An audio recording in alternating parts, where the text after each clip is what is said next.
Carson, first day of fall practice. Obviously, I think defensive line is one of the maybe more of a question mark with so many new players on the field. How's the group looking?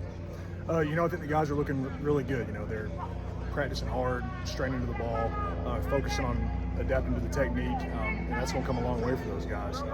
I love the thing about us being a question mark because that makes my job a lot harder as a coach because now I got to determine who those guys are. I got to see who's going to be those guys that are all out there game one fitters. And I think that what you'll see in fall camp is guys competing for spots. I told those guys yesterday, no jobs are won. So every single day is an opportunity for them to compete for those spots and see who we all out there game one.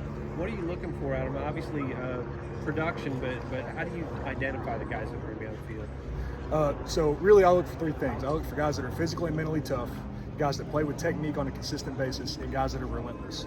Relentless to the ball, relentless strain, relentless in their technique. Can I start that one over?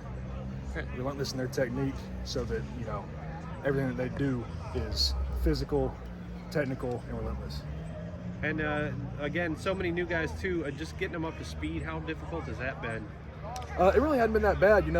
Like I said in the spring, the guys that I'm following up in this role have been a lot of the same method of teaching that I'm in. So the guys that were already in the room, they were pretty caught up from the jump. And then these young guys coming in, since those older guys already have a good base knowledge, they're able to also help me as a coach bring those guys along. So there's a big accountability within the group of guys, getting guys ready to go, adapting to the teaching, and it's been a pretty quick growth process for a lot of guys. Of course, you've had to build this group somewhat from the transfer portal, Ryan Williams being one of those, kind of a later addition from the portal.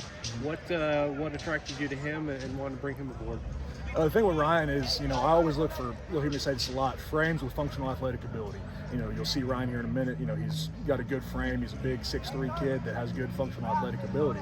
And so if I get a good frame with athletic ability, you can build onto that and develop guys within the room that have the same frame and athletic ability. So that's what attracted me to him.